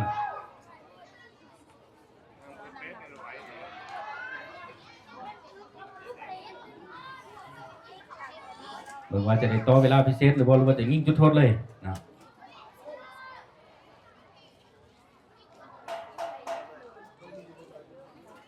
ค่าเซงอันนี้ก็ได้ค่า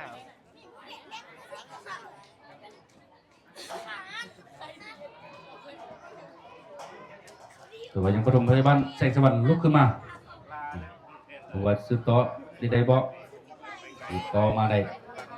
หมายเลข11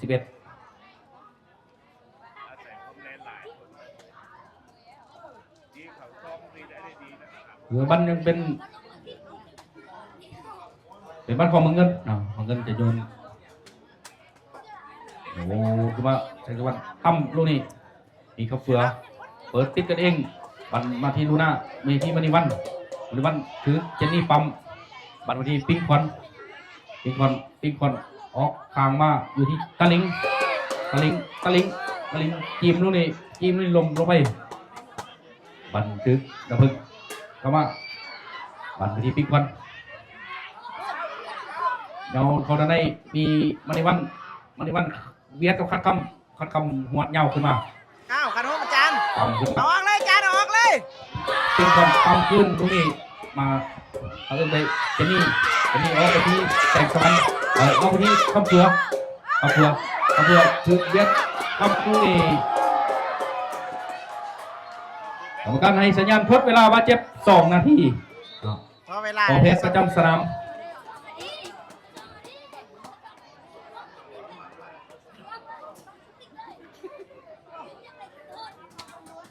กรรมการให้สัญญาณทดเวลาบาดเจ็บ2 นาทีจะได้ด่วนจุดโทษแท้แล้วเนี่ยหรือว่าจะได้ต่อเวลาพิเศษหรือว่ายิงจุดโทษเลย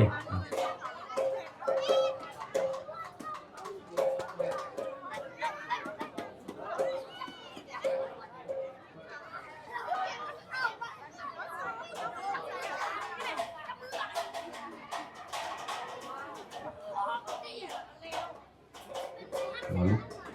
ขึ้นมาได้หรือเปล่าเบิ่งเลยสิแม่น สู้ เพลงทองหมายเลข10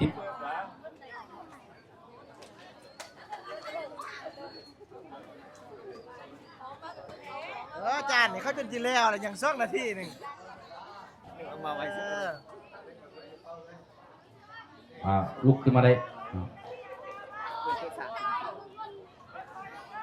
น่าจะ วงเพลงทองเนาะ มุมได้ยิงจุดโท หมาย ษ เลข กัน 10ลูน่าว่างเหย้าขึ้นมาลูกนี่โอ้พันแสงสวรรค์ข้าบวกอยู่ความลูกนี่ลมลงไปบันดูที่คำเฟือถึง มือห้องซ่าฮักกันมา บรินทอง ฮักกันมาบุกขึ้น คือคนใจแกใครเอาค้างไป เมื่อกี้ปล่อยเขามาอยู่ฝาก สงสารโยนเข้ามาลูกนี่คนใจหัวตั้มไปสงสารปั้นขึ้นมาด้านในลูกนี่ยิงตายิงประตูเลยยิงตาก็ใจหอนขึ้นไปนะว่าฮักเข้าไปอีกนั่นคือว่าเป็นประตูได้ว่าหมูใส่อ่างครับแล้วแต่ว่ามันตาใจหอนขึ้นไป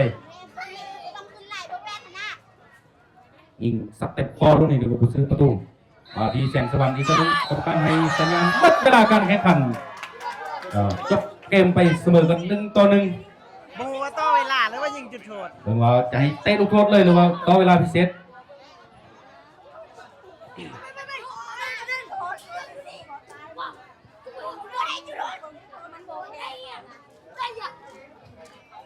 ว่าเข้าตีเสมอจนได้แล้วก็บุกแพ้บุกว่าไปกินมันกัน เดินเปียก ว่าบางแล้วกรรมการจะให้เตะลูกโทษ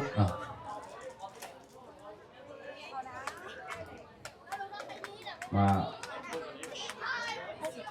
ทั้งสองทีม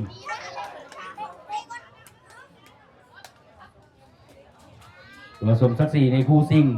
ชนะเลิศในกีฬาเขต1 หาเมืองเหนือเนาะ น่า บา จะ เต ยิงจุด อิง โทษเลยแหละบางสม ถือว่ากินกันบลงเสมอกันไป1-1เนาะถือว่าต้องได้ตัดสินโดยจุดโทษหรือว่าจะต่อเวลาพิเศษ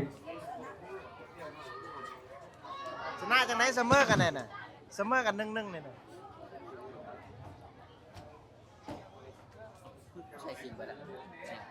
ผู้ชายสิ่งมืออื่นตอนสาม ว่า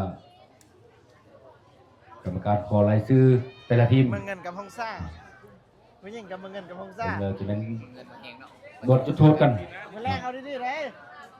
ปีหน้าที่เป็นเมือง แซมเก้าตกรอบคัดเลือกแล้วไอ้เขาเลย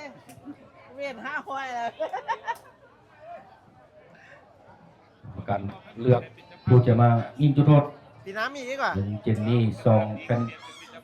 มินต้า3คำเฟือ สีน้ำผึ้ง นิพัฒน์สลิน ปีนึง เตะจุดโทษเลยวะเรื่องจังได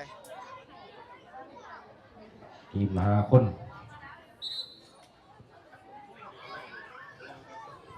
ต่อเวลาตี ต่อเวลาพิเศษหรือว่า บ่ฮู้ว่าต่อเวลาหรือจุดโทษธรรมดาคันกติกาเตะบ้านมันก็ต้องต่อเวลาก่อนแหละแต่ว่าบ่ฮู้ว่าเขาเจียนอีต้นเบอร์15ได้เบอร์15มันเงินอยู่ใช่วู้บ่ ส เห็น องทีมทั้ง2 ทีมเขาไปในกลางสนาม บ่ค่อยไหวเด้อเบอร์15เป็นผู้นั้นน่ะผู้ล้างตาอันบ่ผู้นี้บ่เบอร์15แม่นบ่ เอามึงมาผู้เดียวหัวหยาดเลยตุยโคตร แม่นเนี่ยเบอร์15ผู้นี้น้อยเนี่ย อธิบายแทคติก มึง ขึ้นไหม ลงผู้เดียวมึงบ่ได้ไหน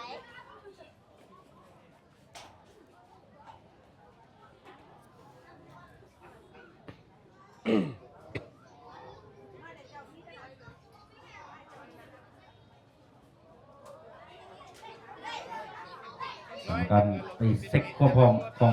ประตูเดินเซ็กความพร้อม แอดซุมฮงซ่าเด้อฮงซ่าเขาเซฟหน้ายังกันหัวเด้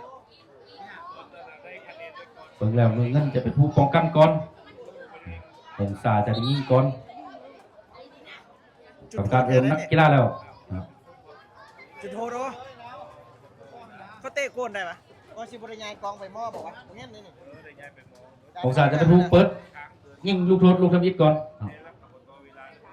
บ่ต่อดอกแรกนะเตะจุดโทษเลยเนี่ยนะมึงส่ง วัดคมกันระหว่างผู้สาประตูเอาเมย หัวเข้าไปได้ปะเดี๋ยวจะไปตั้งอยู่ทางค้างก็ได้ อนุภาพเนาะ ไป ไปจะเหนียวนึกก็กัน ไปก่อนดีกว่า โดยอนุภาพประจำตำแหน่งทะเลาะทาแล้ว นำกันบ่เห็นอยู่พี่น่ะเบิกก็ยิงจุดโทษกัน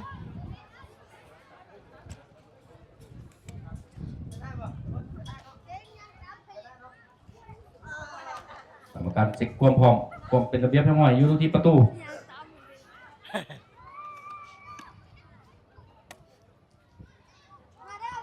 กรรมการเช็คสายรูดเกาะไม้คนว่า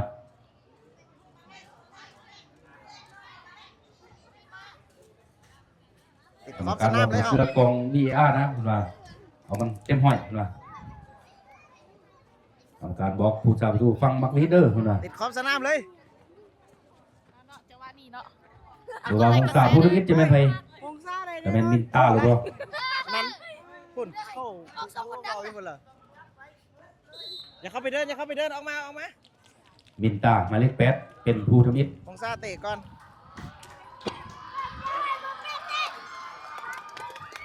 มินต้าจะไปดวลกับอนุภาพหมายเลข1ผู้สาประตูของเมืองเงิน กินฮอตเกือบเลยนาย แล้วกองซบกองเสียทางส่งข้างสนามก็ถือว่าใจจดใจจ่อเนาะเบิ่งว่าเมืองได้จากขัวแซมกีฬาเขต1บ้านเตะเพชรยิงไปได้เนาะต้องจบด้วยการดวลจุดโทษ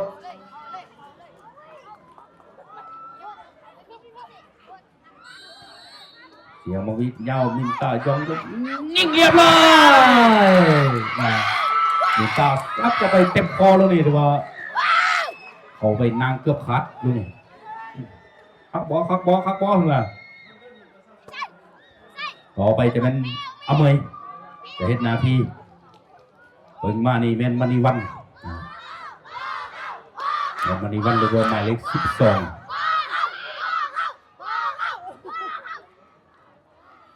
ตัวหมายเลข12ของเมืองเงินก็คือมีความโดดเด่นเนาะหัวแลนทั่วสนามในการ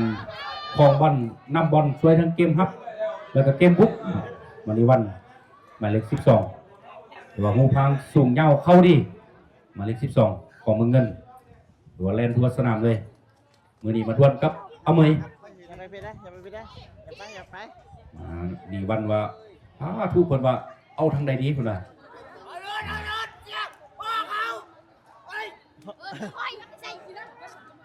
มาในวันคำเอลใช่แล้วตัวตึงอีกผู้หนึ่งของเมืองเงินมาในวันเอาเมยทำการในสัญญาณมูวิทมาในวันยิงลูกนี้เมยเซฟไปลูกนี้ติดเซฟของเอาเมย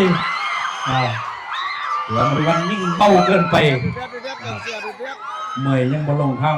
ลูกนี้เจ็บมักด่ะ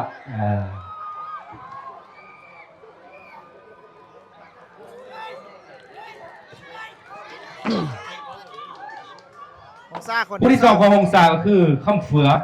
หมายเลข19หมายเลข19นี่ก็เลขดีเลขงามเลข19เนี่ย หนักในชิปเดียวเล็กมากอี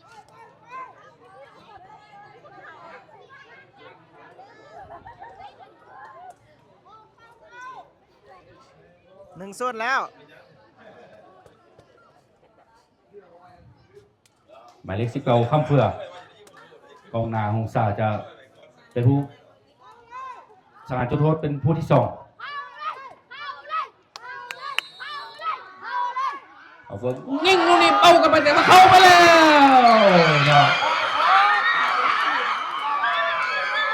ลูกนี้เบาๆแต่ว่าเล่นทิศทางสุดไปมือของอนุภาพเนาะอนุภาพขึ้นมาที่พวกเขาดูว่าเขาเพื่อตกลงนี่ด้วยน้ำหนักเบาๆแต่ว่าเขาไป องศานำแล้ว2-0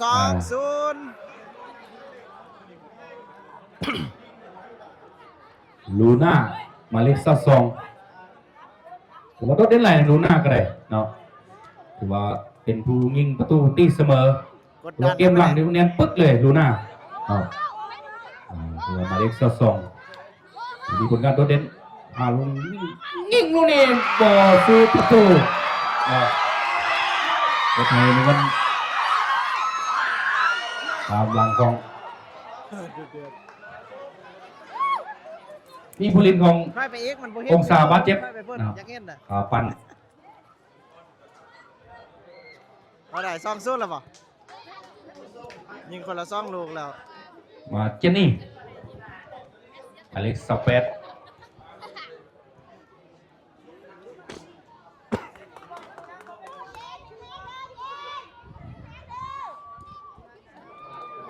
ตามล่า เจน 5 คน นี่จะ นะ ยิ่งเป็น แลนออมเดินบ่ให้แคปไว้ว่าเมื่อ ผู้ กี้ ที่สอง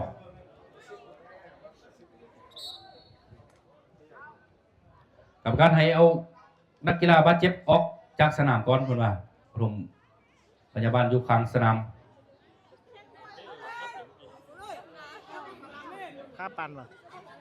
ให้ขับเฟื่อเนาะมีอาการบาดเจ็บหลังจากยิงจุดโทษจากยิงจุดโทษออกมาก็คือว่ามีอาการบาดเจ็บ ห้ามเลย ปีลังกาไปฮอดประเทศได้ อ้าวมาเบิ่งพี่ต่อไปเดี๋ยว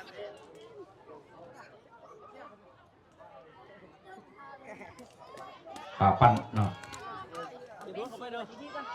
องศาจะเป็นเจนนี่เนาะเจนนี่จะเป็นผู้เป็นนาทียิงประตูยิงจุดโทษเจนนี่ยิงลูกนี่ดูมือกันเซฟได้เนาะ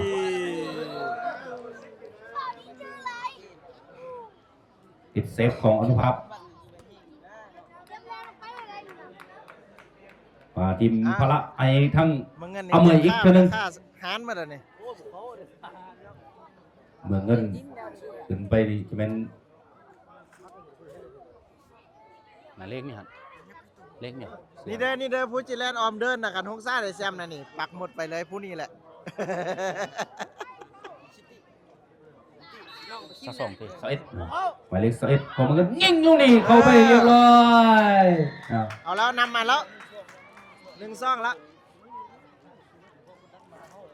แสงสวรรค์ไหมไม่ยิ่ง เราไปจะเป็นน้ำเพิงของหงสาหมายเลข10น้ำเพิง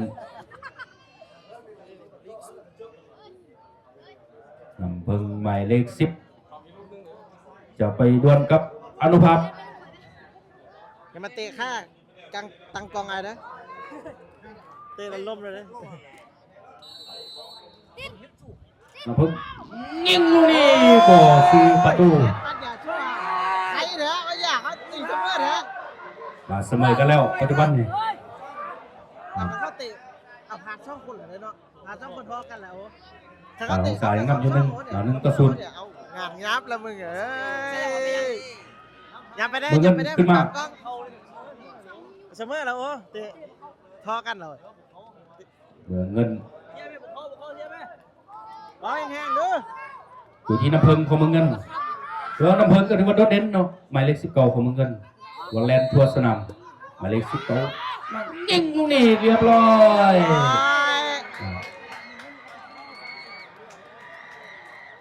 วันนี้เตะก้อนแต่ว่าเล่นนี่ ว่าที่พัสลิน เขากับคนดังอย่างนั้นเหรอเตะเขากันเข้าพานกันชนะเลย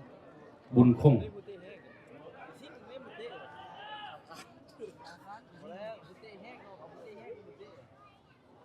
เอาแห้งไว้ก่อนหน่อย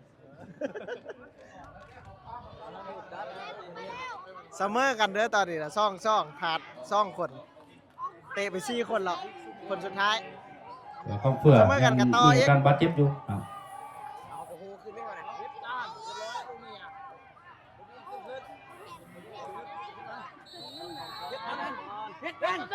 ทำการสัญญาณมิตรบัตลินยิงดูนี่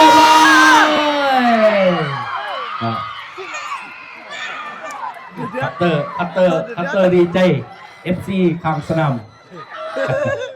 คัตเตอร์ดี ทัน ใจ เงินยิงเขากันต่อ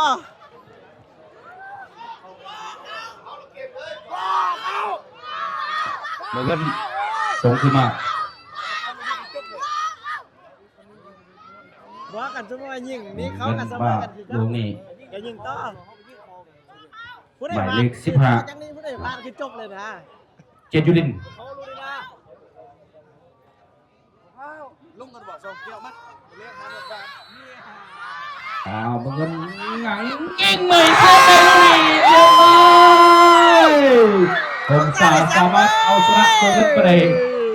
2-1นะโดยการยิงจุดโทษเมยเป็นฮีโร่เซฟลูกจุดโทษใน3ลูกเนาะถือว่า อยู่ไซผู้จิแลนออมเดินน่ะมันแลนเด้อหารอบ ผม เด้อ สาเซฟได้เนาะเมยเป็นฮีโร่เซฟลูกจุดโทษลูกนี้ของเจนยูรินหรือว่าเป็นแซมทันทีเนาะผมสามารถยัดแซมกีฬาเคสหนึ่งหาเมืองเหนือเนาะที่หงสาเป็นเจ้าภาพในครั้งนี้มาคล้องได้กีฬาเพชรยิงนะแล้วก็ปฐมพยาบาลครับเผื่อก็ยังบุทัน ของซาได้3รายการ สำเร็จเนาะยังมีอาการบาดเจ็บอยู่ ตีบานซ้ายกับตีบาน ครับเผื่อดีใจแด้เจ็บแด้ครับเผื่อว่าขอเสียงตบมือดังๆให้ทั้งนักกีฬาทั้ง2ทีมหงสาและเมืองเงินหรือว่าจบไปคู่ชิงชนะเลิศบันเตะเพชรยิง หาอยู่เด้อคนจิ ช มา นะ แลนอ เลิ อ ศ ม ดั เดิ น น เศร้า เดี๋ยว พอ ไล่ จะมี ส นั ด ก เล ชิ ย งชนะเลิศบันเตะเพชรไส้เนาะขอแจ้ง ไล่ ถึง สดแลนออมเดินเนี่ย เสานุ่มหน่อยย้ายพ่อแม่พี่น้องเสาเมืองหงสาพ่อทางพนักงานทหารตำรวจพ่อขาเสาไข่ให้มาเข้าร่วมพิธีปิดยังเป็นทางการในมื้ออื่นตอนเช้าของทำฮักส้มการแข่งขันนักชิงชนะเลิศเพชรไส้ในมื้ออื่นตอนเช้าหลังจากชิงชนะเลิศเพชรไส้สำเร็จแล้ว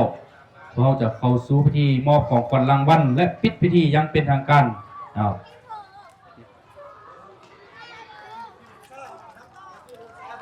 ทีมหงสามาฮับรางวัลอาซิดก่อนเด้อทีมบันเตะยิงหงสาฮับรางวัลอาซิดจากท่าน ว่าครูจิ้งจะได้เลยวันตรง เจ้าเมือง บ้านกระโต๊ะมืออื่นเลย ไม่ครับเนี่ย ยังงอนกับมือครอบ ครูซิ่งกระโตะเนาะเสียงฮอนกับเมืองคอบเนาะปืนสิงสนาเลิศ สิ่ง กีฬา ต่อมือ ประเภทกระโตะนักกีฬาบันเตะยิงมาเมดเดอร์เสื้อแดงๆมาเมดเดอร์มาห่วงฮับของขวัญรางวัลการอัดซีดจากทานเลออสบุญรักษาการเจ้าเมืองหงสา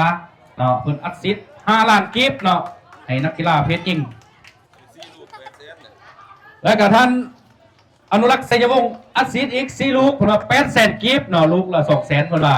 เนาะได้4 ลูก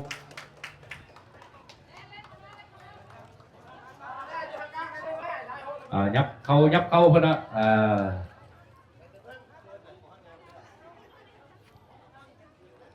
นี่คือการอาซิดจาก อ๋อได้เงินอัดซีด เล ได้ อ เด้ อน อ สุบุญอักษรการเจ้าเมืองหงสาให้อาซิดนักกีฬาเพชรยิงไป5 ล้านกิฟต์เนาะขอเสียงตัวเบอร์ดังอีกทีนึงและต่อไปจะเป็นทานอนุรักษ์ไสยวงศ์ประธานนักธุรกิจนมอาซิดลูกละ200,000เนาะ4 ลูกเป็นเงินมูลค่า800,000กิฟต์เนาะ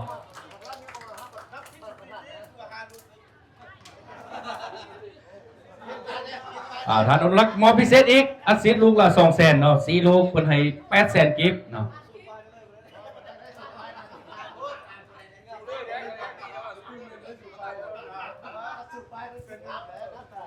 ท่านอนุรักษ์สยวงศ์ให้อีก800,000กิฟต์เนาะให้อัดซีดนักกีฬาเพชรยิงไปขอเสียงต้องมือดังอีกทีนึงเจ้า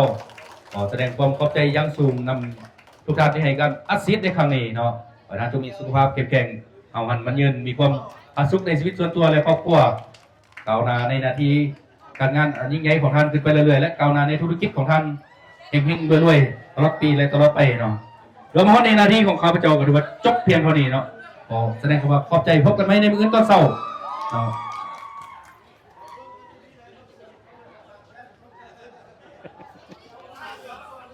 ปิดแล้วนะเมือนมีบานทรายสิ่งกันมึงเงินห้องซ่าไปเบิ่งทีมแซมกันนะจังค่อยลงสัมผัสความรู้สึก อยู่ใส่หัวหน้าทีมนะมาสัมผัสความรู้สึกด้วย โอ้ได้เงินหลายเถอะ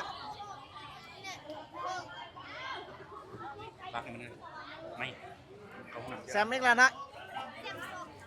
ช่องย่างเลยนะ บันเตะกับบันทรงเนาะ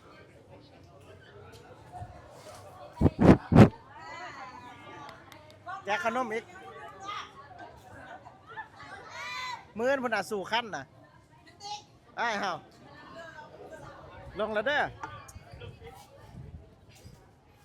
ผู้ใดสิมาแล่นน่ะยังบ่มาปานนี้ว่ะผู้ใดสิแล่นน่ะมาแม่เฮ็ดรอแท้พุ่นเนี่ยเฮ็ดรอแท้โอเคลงกันเงินเครื่อง